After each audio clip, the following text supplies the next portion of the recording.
Fala pessoal, bem-vindos ao MetaCast de novo. E hoje é mais um vídeo crítica, ou que eu deveria até renomear essa playlist aqui de tipo vídeo cancelamento, né? Porque não consigo imaginar uma pessoa que não vai criticar alguma coisa aqui ou que não vai tentar cancelar. Mas vamos que vamos. O tema de hoje é eleições. Eleições. Gente, eu vou me abster aqui de falar sobre candidato X ou Y e eu quero falar sobre o processo eleitoral. O que tem acontecido? Realmente o nosso sistema eleitoral ele é confiável ou não? As urnas são melhores do que o papel ou não? E principalmente, será que teria uma evolução se a gente falasse de eleições na blockchain? Como é que seria isso na prática?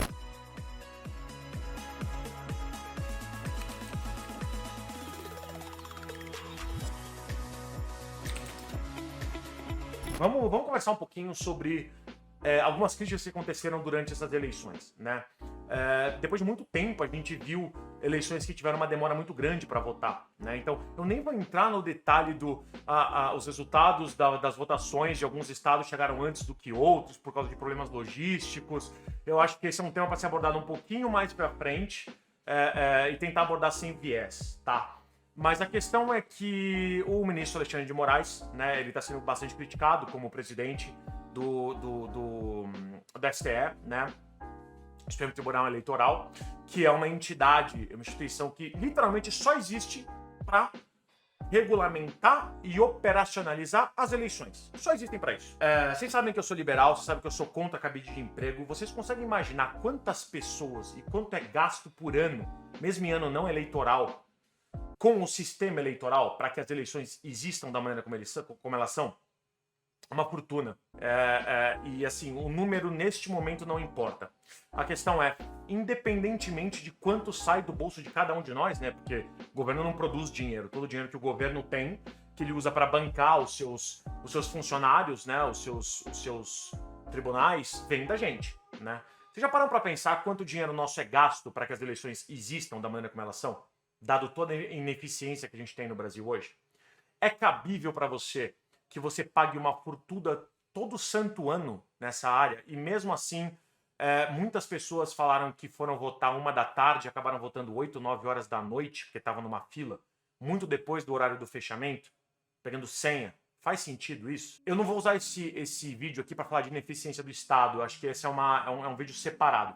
Mas vamos parar para pensar, como é que seriam as coisas se a gente mudasse para a Web 3? A diferença entre Web 1 para Web 2, entre talvez o voto no papel, que não é nem o Web 1, para o voto numa urna já foi brutal. Então, assim, eu concordo que ter urnas eletrônicas é muito mais rápido. E talvez, se as coisas fossem levadas a sérios aqui, são processos muito mais auditáveis ou muito mais difíceis de se hackear. E que isso, de fato, é bom para a democracia de maneira geral, se fosse bem operacionalizado. Então, eu não acredito em golpe nem nada disso, eu não vou discutir isso aqui. Mas existe já hoje uma maneira muito mais fácil de se fazer isso. Beleza? Então, que tal se a gente discutisse como é que seria num mundo hipotético onde as eleições fossem feitas dentro da blockchain? Isso é possível? Isso é fácil de ser feito? Seria de fato melhor, mais rápido, mais eficiente? E por que não foi implementado ainda? Bom, vamos lá. Vocês sabem que tem muitas coisas da blockchain que o governo já está tentando internalizar, né? Colocar algumas operações para dentro, e a gente vai ver que nos próximos anos isso vai acontecer com muito mais frequência. Eu duvido muito que as eleições sejam um desses exemplos. Até porque, honestamente, se a gente colocasse as eleições para dentro da blockchain, nem precisaria de um TSE. Nem precisaria dessa máquina gigantesca, desse cabide de emprego gigantesco, desse dinheiro absurdo que todos nós, eleitores, contribuintes, pagamos para que essa instituição funcione. Porque se fosse na blockchain seria muito, muito mais simples. Então, primeiro eu vou explicar como é que funcionaria, depois eu vou trazer um pouco para o mundo real, beleza? Todos nós, cidadãos, temos a nossa wallet, a nossa carteira, como se fosse, né, o nosso app do Itaú. A gente recebe na nossa wallet algumas NFTs ou alguns tokens. Todos os cidadãos recebem. Esses tokens são privativos, são só nossos, representam o nosso voto, estão em nosso nome ou com a nossa hash, né, sem o nome. Um para cada um das pessoas que a gente está votando. Então, no caso dessas eleições de agora, seria um para deputado estadual, um para deputado federal, um para senador, um para governador e um para presidente, no primeiro turno. Certo? Então, no dia anterior das eleições, no sábado, todos nós receberíamos na nossa carteira, na nossa wallet, esses tokens. E esses tokens só podem ser transferidos da nossa wallet para a wallet de um candidato. Só o candidato pode receber isso. Você tentar transferir para qualquer outra pessoa, não tem como. E por esse voto ser único, esse NFT ou esse token ser único, ele seria literalmente incopiável. Não tem como você duplicar um voto ou criar um voto de onde não existe. Então, na prática, ou você vota em alguém, ou você pode votar para uma carteira que seria o voto nulo, ou você não vota e justifica por que você não votou. Certo? Para você que é eleitor, bastaria você logar na carteira e colocar, né, apertar no candidato que você escolhesse lá dentro dessa wallet. Só isso. Da sua casa. Mas como é que eu provo que eu sou eu mesmo, que ninguém vai hackear meu telefone? Muito simples. Quando você entra no seu celular e faz o login na tua carteira para que isso funcione, ele pode escanear seu rosto, ele pode fazer 2 verificações, não importa, né? Tem 1 milhão de maneiras de fazer isso já na blockchain atual, sem precisar inventar absolutamente nada. Lembrando, esse processo todo não teria custo algum para o governo, porque isso seria feito numa blockchain privada do próprio governo, que tem custo zero, não tem nem gas fee. Uma vez feito isso, no final, a partir das 6 horas da tarde, 5 horas da tarde, na contagem dos votos, nem teria contagem. Automaticamente seriam colocados todos os resultados. Acabou. Não tem apuração. Eles simplesmente iam divulgar as carteiras dos candidatos, quantos votos tiveram. E acabou. Não tem aquela tensão, né? Não tem processo de auditoria interno, supercomputador do governo que fica refazendo a operação. Não precisa de nada disso. A blockchain é muito mais segura e muito mais prática do que tudo isso que esse supercomputador faz. Precisaria de uma sala bloco, como tem lá? De maneira nenhuma, até porque, diferentemente quando você tem uma wallet, você tem as suas palavras-chave, é claro que não ia ser uma pessoa do governo que tem essa palavra-chave. Você tem uns sistemas de proteção, de cybersecurity e tal, que iam fazer com que isso fosse muito mais seguro. Mas isso é algo do governo que ele faz posteriormente às eleições, não precisa ser em tempo real. A questão é que no momento que o governo quisesse divulgar os resultados, ele só apertaria um botão para que aquela informação fosse pública para qualquer cidadão poder ir lá e verificar. Mas isso significa que eu poderia ver o voto de todo mundo? Não tem como você saber aquela hash da carteira da onde veio. O que você tem como saber é que essa hash, quando você seguisse ela, o ponto é que a hash que fez o voto, que seria a sua carteira, por exemplo, tua, Lucas, essa hash ela tem que ser emitida pelo governo. Então só o governo pode emitir. Isso para impedir que você crie 1 milhão de contas de eleitores que não existem.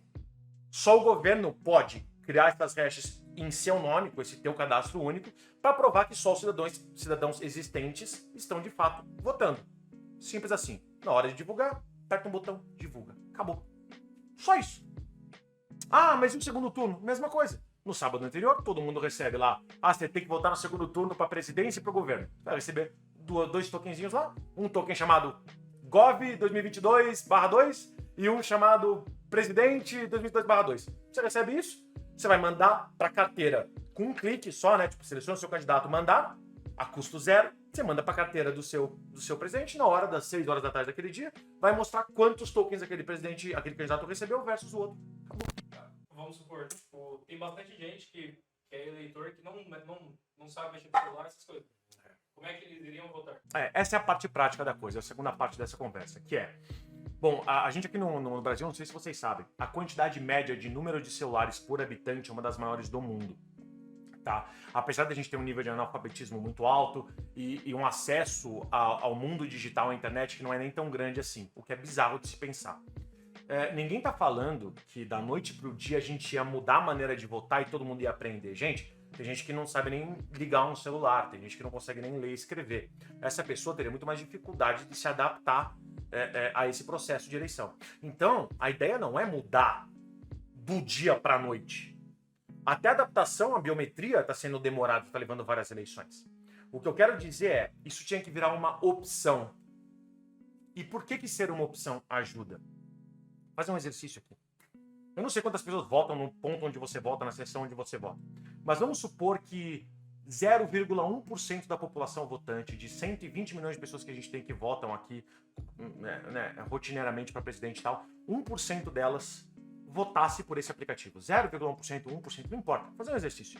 A gente está falando de 1,2 milhões de pessoas a menos votando nos pontos, nas escolas, nos colégios eleitorais. Só de ter isso como opção, primeiro, exato. Você precisa de menos mesário, de menos ponto de votação, de menos urnas eletrônicas. Menos gasto com urna. Menos gasto com tudo. Menos fila para você poder votar. menos tudo. Só isso economiza o seu dinheiro.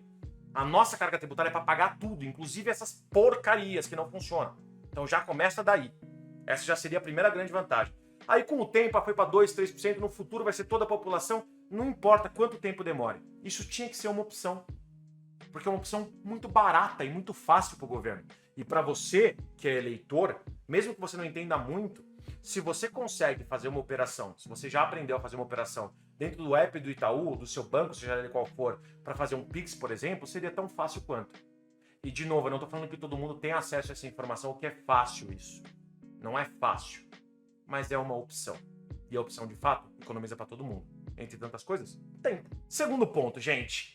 Eu vou dar um exemplo do estado do Rio de Janeiro, porque foi lá que aconteceram os maiores problemas dentro dessas eleições, tá? Então, qual que era a ideia do governo? Aliás, de todos os governos.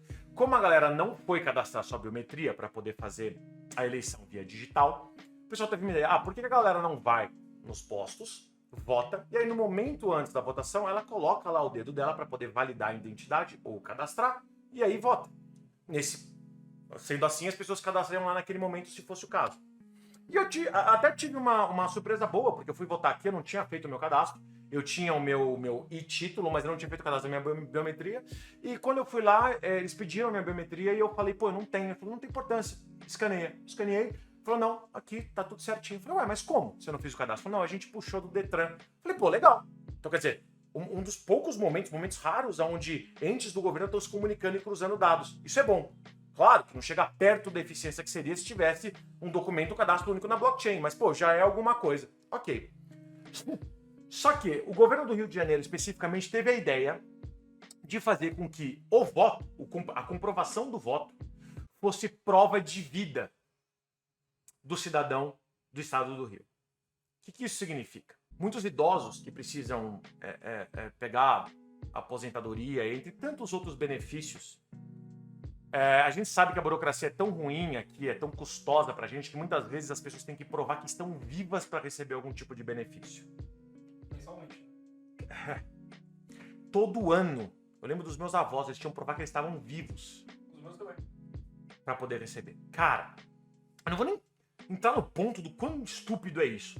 Mas ok, idosos não têm tanto acesso à tecnologia, não têm tanta facilidade, eles não conseguiriam facilmente escanear o seu rosto e mandar para a justiça. Mas ok, tiveram essa ideia. Agora você imagina como é que isso funcionou na prática. Aliás, como isso não funcionou. O idoso vai para a fila, ele tem preferência de voto, e deveria ter, obviamente, ele passa na frente de todo mundo. Na hora de votar, o pessoal fala, eles foram votar em peso para poder comprovar. É mais fácil do que qualquer outra maneira que o governo tem de você provar a sua existência, que você ainda está vivo, né? Então eles foram lá e foram votar. Na hora de votar, põe o seu dedo. Gente, eu não sei se vocês têm avós ou pais um pouco mais idosos, a digital se perde com o tempo. Aí na hora deles colocarem o dedo lá, obviamente não estava cadastrando. E eles nem precisavam disso, só de mostrar o documento e mostrar que eles estavam lá já era o suficiente. Mas, como o governo do Rio também queria cadastrar a digital para a pressão, eles fizeram os idosos cadastrarem. Pai do céu! Imagina essa fila. Aí o idoso não tem mais a digital. Aí tem que cadastrar de outra forma, ou tentar cadastrar com outro dedo. Uma zona. Claro, e assim, claro, a população idosa é mais difícil deles entenderem como é que funciona. Eles são um pouco mais devagares com tecnologia e está tudo bem. Isso é normal. Só que essa ideia do governo do Rio de Janeiro foi uma porcaria, porque juntou uma fila absurda. É claro que aconteceu o que aconteceu no Rio. Só eles tiveram essa ideia bizarra. Mais uma vez, eu não estou aqui falando que se tivesse o processo na blockchain, todos os idosos fariam isso, seria muito mais simples. Eu não estou falando isso. Mas pelo menos uma parte da população que ficou lá na fila, com todos os idosos passando na frente e não podendo votar, teriam essa opção. Nem precisaria sair de casa, nem para justificar, nem para votar. Esse exemplo que eu dei, que não é nenhum exemplo que acabou de acontecer, é mais uma comprovação de como o Estado é ineficiente para criar soluções práticas para o cidadão. Isso não foi prático, isso não foi bem feito. E tenham certeza, nas próximas eleições eles vão resolver esse problema colocando mais urna, mais ponto, mais colégio eleitoral, mais mesário, tudo isso saindo do seu bolso, ao invés de procurar uma solução que elimine 90% desses problemas com o tempo, porque isso obviamente vai diminuir o tamanho do Estado, vai fazer com que muitos funcionários nem sejam mais úteis, não tem como demitir. Enfim, aí já entra em outro assunto. Então tudo que ajuda o cidadão e que deixa o Estado ser menos necessário, fazendo com que ele automaticamente fique mais enxuto, o governo não vai fazer. O cabide de emprego é muito bom para os interesses políticos. Dar empregos, empregar pessoas para coisas que nem precisariam, para cargos ineficientes, não que isso seja o exemplo, não que isso seja o todo do Estado, tá? Mas é um exemplo dentro do TSE. Para eles é muito cômodo. Eles ganham influência, ganham poder. Não está saindo do bolso deles, está saindo do nosso. Cada vez que um político determina, ou um ministro determina que algo a mais vai ser criado, ou que o sistema vai ser ampliado, quem está pagando é você, sou eu.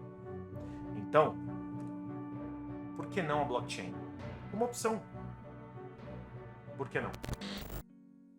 Essa é a minha crítica, gente. O resto eu deixo para um outro vídeo. Grande abraço. Se inscreve, curte, compartilha, marca os amigos. Coloca as críticas de vocês aqui embaixo. Vamos fazer uma parte 2 disso, se for necessário. Beleza? Abraço.